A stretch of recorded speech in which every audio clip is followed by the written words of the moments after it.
일단은 합당 논의 중단으로 민주당 내홍은 일단락이 되는 분위기입니다. 하지만 정청래 대표 입장에서 보면요. 지금 리더십에 큰 상처를 입었다는 평가가 나옵니다. 여기에다가 최근에 2차 특검 추천 논란까지 겹치면서 정치적인 책임론까지 제기되고 있죠. 일단 정청래 대표는 전화위복의 기회로 삼겠다는 입장을 밝혔습니다.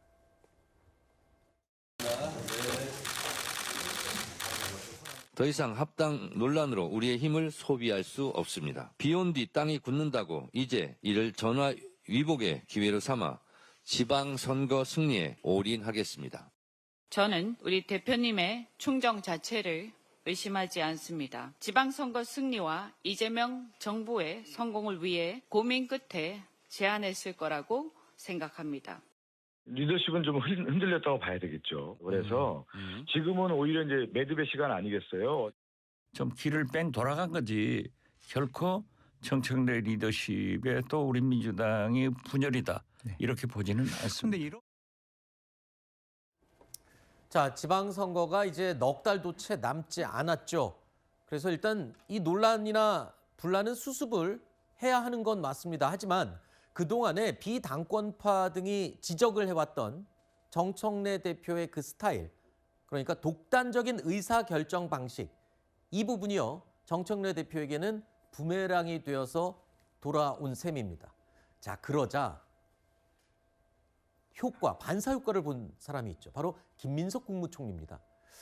그러니까 당권을 노리는 게 아니냐 이런 지금 의견들이 굉장히 많이 나오고 있는 인물 가운데 하나인데 정청래 대표의 연임을 노리는 거다. 밝힌 적은 없지만 다들 당권을 노리고 연임을 노리는 게 아니냐라고 의견을 제시했었는데 이거는 조금 멀어지게 되고 오히려 지금 김민석 총리에 대한 주목도가 확 올라간 그런 상황이 됐네요. 저는 개인적으로 그렇게 생각하지 않습니다. 그래요? 정청래 대표는 이보 전진을 위한 일보 후퇴를 선택한 것이다라고 생각을 하는데요. 정 대표의 독단적인 운영 방식은 사실상 이번이 처음은 아니었죠. 1인 1표제 같은 경우에도 방향성에 대해서는 이재명 당대표 시절부터 해왔었던 것이기 때문에 많은 분들이 공감을 했습니다만 시기에 대해서 문제 제기를 했었던 것 아니겠습니까? 똑같은 상황이었던 겁니다. 그런데 최고위원 보궐선거에서 친명계보다 친청계 인사들이 더 많이 들어오고 2달 만에 본인이 이것을 결국에는 가결을 시켰거든요. 네. 그런데 이번에도 결국 지방선거 전에 하는 것에 대해서 중단을 했을 뿐이지 그 다음에 전당대회 이전까지 저는 이번에 최고위에서 그 가결을 시키고 중앙위에서 가결이 됐던 것처럼 본인의 정치력을 모두 쏟아붓지 않을까라는 생각을 합니다. 네. 그리고 오히려 당내에서 친명계, 친청계, 당원들이 완전히 반쪽으로 갈라졌기 때문에 김민석 총리 입장에서도 너무나 선이 확실해진 부분들이 있는 것이죠. 본인이 확장을 하기보다는 어떻게 보면은 친명계 당원들에게 갇혀버리는 역할이 되지 않았나 이렇게 생각합니다.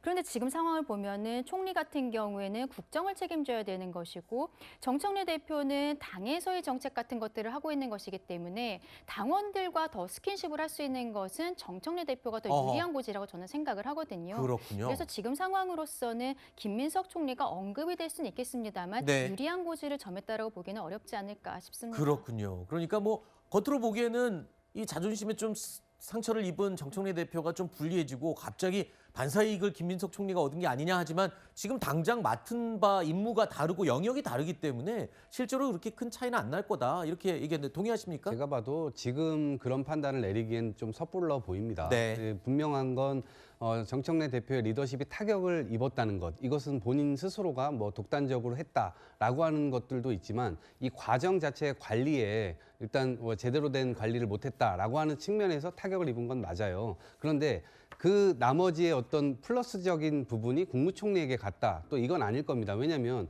앞으로도 두 분께서 어쨌든 한 분은 국정의 한 축을 맡으시면서 안정적으로 지금 대통령의 국정을 뒷받침하고 계시고 또 한 사람은 지금 여당의 당대표로서 국회에서 또 입법이라든가 이런 여러 가지 또 기회들이 남아있는 거 아니겠어요? 그리고 지방선거 승리라고 하는 측면에서 특히나 서울, 부산 아마 집중 조명이 될 텐데 경선의 과정 관리라든가 아마 이거를 또 승리까지 이끌어내면 또 다른 판단이 또 나올 거예요. 그래서 지금 시점보다는 추후에 그 시점에서 판단해 보는 것이 훨씬 더 적중률은 있겠다라는 생각입니다.